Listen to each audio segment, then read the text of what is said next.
ब्रजवती मंडल में, पिया सो मिले भले पिक बैनी, परम प्रवीण कोक विद्या में, अभिनय निपुण लाग गति लेनी, रूप राशि सोनी नवल किशोरी, पल पल घटत चांदनी रैनी, जय श्री हित हरिवंश चली अति आतुर, राधा रवन सुरत सुख देनी, रहसी रभस आलिंगन चुंबन, मदन कोटि कुल भई कुचैनी।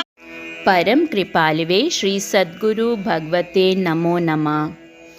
लालजू एक चतुर नायक हैं। वे सदा इस बात की पूरी सावधानी रखते हैं कि कहीं उनसे कुछ ऐसा कार्य न हो जाए जिससे कि प्रिया जी मान कर बैठें।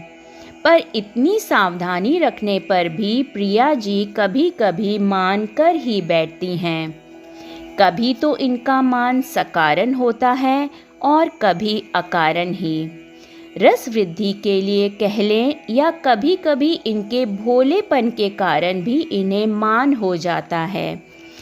जब यह भोलेपन के कारण मान करती हैं तब तो इन्हें स्वयं भी नहीं पता होता कि इन्होंने किस लिए मान कर लिया है।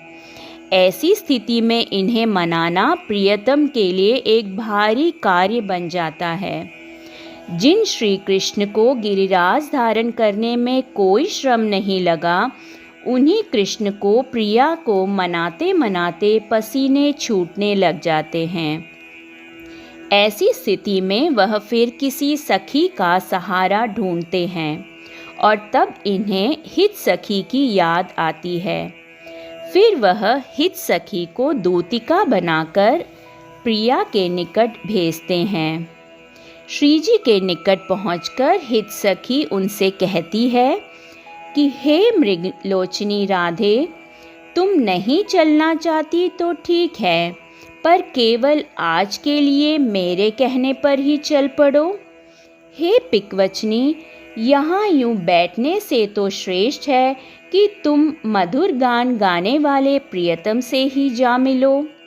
आप तो अभिनय करने में भी निपुण हैं और नृत्य की सुंदर सुंदर कलाओं को लेने में भी कुशल हैं। इसलिए हे रूप की राशि किशोरी, देखो चांदनी रात पल पल घटती ही जा रही है और अब तुम बिल्कुल भी विलंब मत करो।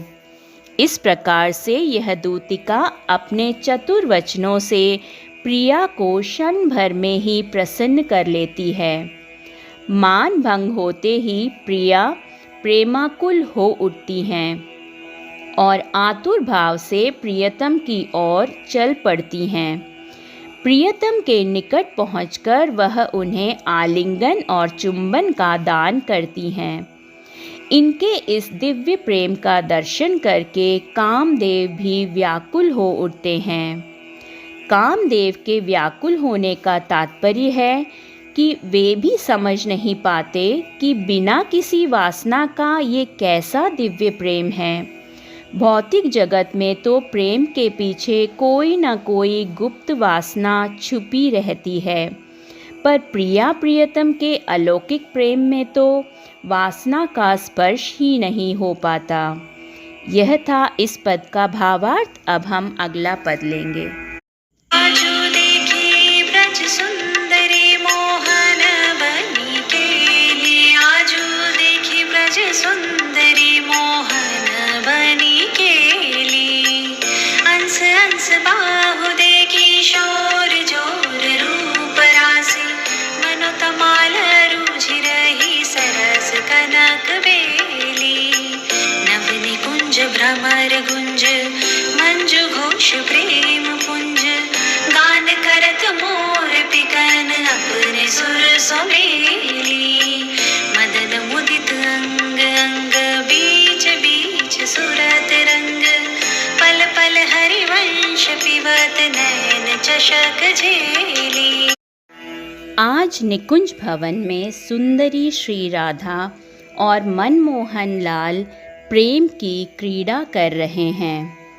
हित सखी इनके दर्शन करके सुख पा रही है और वह अपने इस सुख का वर्णन सखियों से कर रही हैं।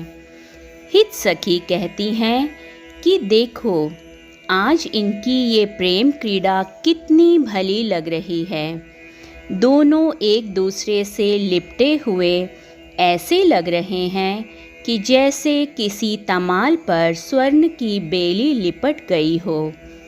कुंज में भ्रमरों का समूह गुंजार कर रहा है। भ्रमरों के गुंजार के साथ मयूर और कोयल भी मधुर गान कर रहे हैं।